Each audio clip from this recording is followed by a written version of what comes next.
Hey, guess what? What? It is I, RipperX! Today's video is brought to you by LootCrate.com. Save 10% on any new subscription at www.trylootcrate.com/MMORPG. Enter promo code BRIDGE10 for 10% savings. Hey guys, what's happening? It's RipperX. Welcome to Not So MMO. Today we are checking out No Man's Sky. Now before we dive right into No Man's Sky, a bit of good news for my sci-fi friends out there. Dual Universe is coming out in the next year, which is essentially No Man's Sky, but with thousands of other players in an MMO universe.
Let's jump back into No Man's Sky. Now this is a new space exploration planetary game where basically you can travel the universe.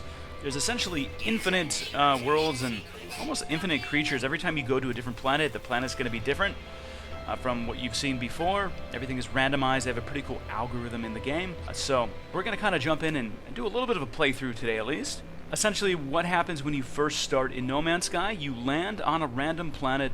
And from here, basically, I need to gather a bunch of different resources to essentially get my ship back to normal. My ship needs some repairs, so we need to repair and get some goodies.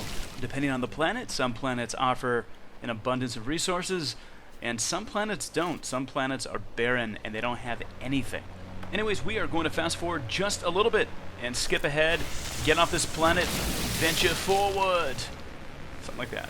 In the simplest of terms, No Man's Sky is a game about exploration and survival in an infinite, procedurally generated galaxy. This game does have a price tag of $60. I'm sure there'll be some sales down the road. Every planet's landscape is different from the next, and populated by species never before encountered. You will find ancient artifacts that could reveal secrets behind the universe. Now, No Man's Sky does say you can choose whether to share your discoveries with other players. They're exploring the same vast universe in a parallel universe, apparently. Every solar system, planet, ocean, and cave is filled with danger, though, and you are vulnerable. Your ship and suit are fragile, and every encounter can test your skills to the limit. From dogfighting in space to first-person combat on a planet's surface. You want to eventually make it to the center of the universe. That being said, it's going to take a while to get there, but there are ways to go about it. There's different paths you can take. And one of the main paths is something called Path of the Atlas, and with the Atlas you can slowly but surely make it to the center of the universe and I guess win the game per se. But that all being said, I would love to hear your thoughts on No Man's Sky. I know a lot of people are playing it. There's definitely mixed reviews. For me, it's been pretty smooth. I really actually haven't crashed yet. I've had it pretty good, but unfortunately I've had a bunch of friends that have had major hardware issues with the game. I know there's a big patch incoming from what I hear that's going to fix a lot of that, so who knows, we'll see what happens when that actually happens. Okay, so another quick fast forward. The planet next door, the planet we were just at, don't get me wrong, that other planet has some pretty cool creatures, but this planet, hands down, I think has some of the coolest creatures I've seen in my life in the game of No Man's Sky. Check this out. Okay, that guy's pretty cool. Pretty sure we just landed on Mario's planet or something like that, a mushroom planet. Check this out. There's crazy mushroom type creatures here. This is pretty sweet.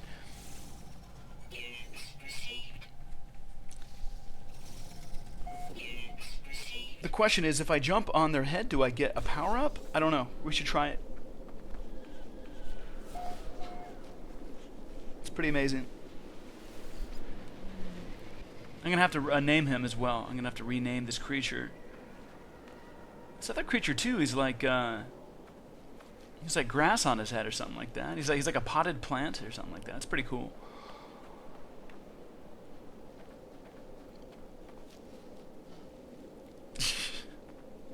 That's definitely a mushroom toad, hands down.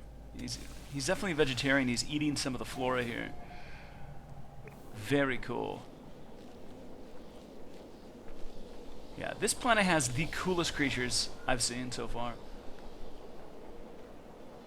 They're tiny, but they're cute. It's tough to beat that, right? I kind of feel like a National Geographic explorer. Every planet we just catalog new creatures, and you get money for that too, which is nice. You can rename them if you want. It's not required. I think we should though. I feel like we should do that. Well, my friends, we continue to explore new planets. We continue to catalog new creatures. This is like a steroid version of Pokemon Go, I feel like. It's just like an endless version. I wish I could, after you catalog a creature, I wish you could have them fight against other creatures and level up.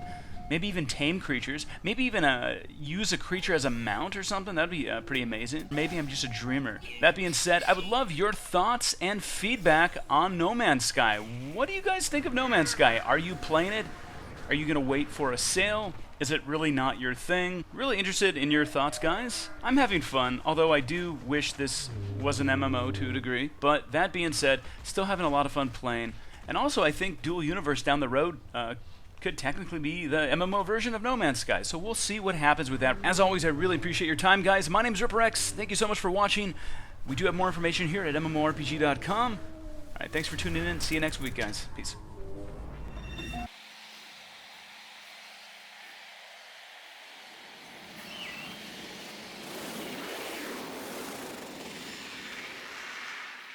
Make sure to level up your MMO knowledge by visiting MMORPG.com, subscribing to our YouTube channel, and by following us on social media. To catch up on the week's biggest MMO news, watch our latest MMO FTW. And to see if there's a better MMO out there for you, watch one of our latest First Impressions videos. Thanks for watching.